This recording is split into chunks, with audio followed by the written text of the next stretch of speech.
Apakah aborsi itu salah? Pertanyaan ini tidak lahir di ruang kelas.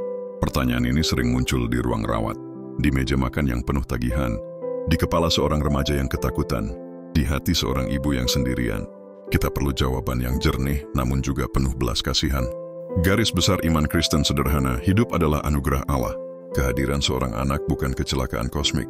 Di rahim Allah bekerja dengan lembut. Ia membentuk, ia menenun, ia mengenal. Kitab suci menggambarkan hidup yang dikandung sebagai pribadi yang diketahui dan dikasihi oleh Pencipta.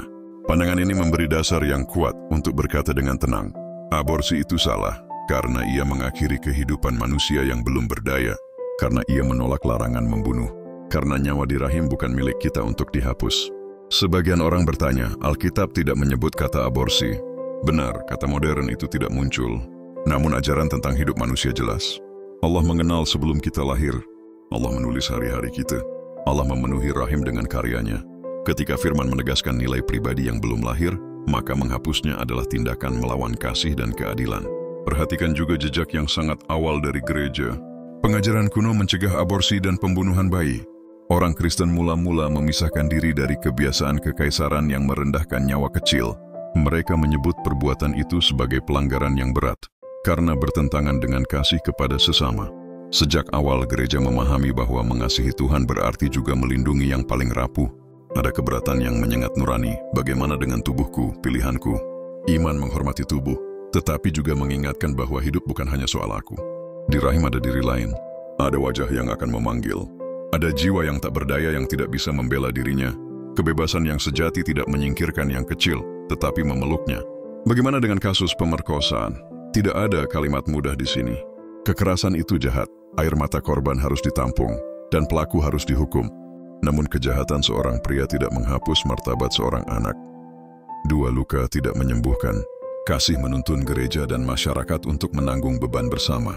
Menolong, menyediakan tempat aman, dukungan psikologis, rumah, makanan, dan sahabat yang setia. Harapan tetap dapat tumbuh ketika banyak tangan mengangkat. Bagaimana dengan bahaya bagi ibu? Medis yang jujur berjuang menyelamatkan keduanya. Kadang situasi tragis memaksa pilihan klinis yang sangat sulit. Di titik ini, kebijaksanaan doa dan kasih menjadi penting. Tujuannya bukan menghapus hidup, melainkan menyelamatkan sebanyak mungkin dalam keadaan yang rusak. Gereja mendampingi, bukan menghakimi dari jauh. Ada juga suara yang berkata, jika bayi-bayi yang meninggal pergi kepada Allah, mengapa aborsi salah? Jawabannya begini, karena kita bukan hakim atas nyawa orang lain. Karena kasih tidak mengambil nyawa untuk alasan kenyamanan atau ketakutan. Karena Allah memerintah agar kita melindungi yang lemah. Kebaikan tujuan tidak membenarkan cara yang merusak sesama.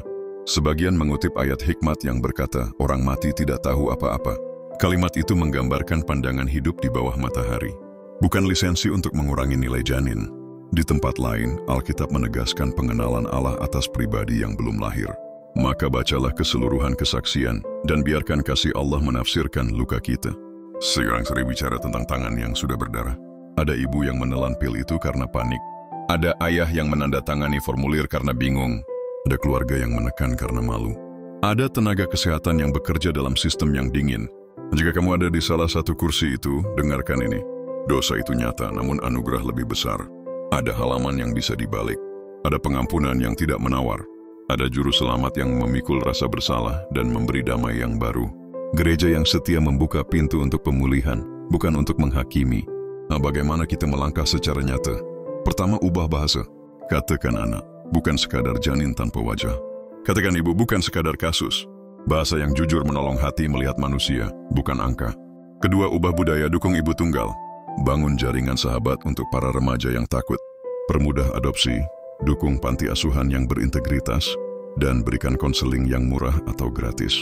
Ketiga, ubah diri, berdoa, memberi, menemani. Jangan menunggu momen viral. Mulailah dari satu keluarga, satu kunjungan, satu paket kebutuhan bayi. Keempat, ajarkan kasih bijak kepada generasi muda. Ajarkan tentang martabat tubuh, ajarkan tentang kesetiaan, ajarkan tentang batasan yang melindungi. Ketika hati menghormati, pilihan menjadi lebih terang. Ketika komunitas hadir, rasa takut menyusut. Kelima, rawat keluarga yang berduka karena kehilangan kandungan. Jangan samakan keguguran dengan aborsi. Keduanya melibatkan rasa sakit, namun sumbernya berbeda. Peluk yang kehilangan, doakan mereka. Sebarkan harapan bahwa Allah melihat air mata kecil yang bahkan kita tidak tahu menghitungnya. Keenam, pegang kompas rohani, kasih dan kebenaran tidak berlawanan. Kebenaran berkata, aborsi itu salah.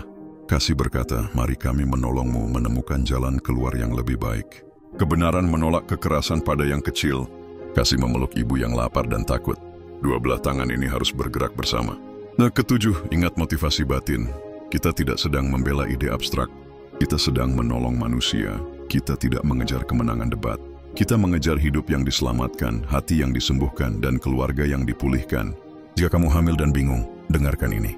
Kamu tidak sendirian, ada jalan. Cari orang yang bisa dipercaya. Carilah komunitas yang mau berjalan bersama. Ada masa depan, bahkan ketika malam terasa panjang. Hidup yang kecil di dalam dirimu adalah anugerah, dan kamu juga adalah anugerah yang berharga. Kesimpulannya pelan dan tegas, aborsi itu salah, karena Allah menghargai hidup sejak awalnya. Aborsi itu salah, karena yang kecil adalah sesama kita. Aborsi itu salah, karena kasih tidak melukai yang tak berdaya. Namun, di samping kalimat itu berdiri kalimat yang sama penting. Ada anugerah bagi yang menyesal, ada jalan baru bagi yang tersesat, ada keluarga rohani yang mau berjalan bersama. Di tengah dunia yang bising, mari gereja menjadi rumah yang aman. Di tengah budaya yang dingin, mari kita menjadi api yang hangat. Di tengah rasa takut, mari kita belajar berharap lagi. Karena Allah yang membentuk hidup di rahim juga sanggup membentuk ulang hati kita.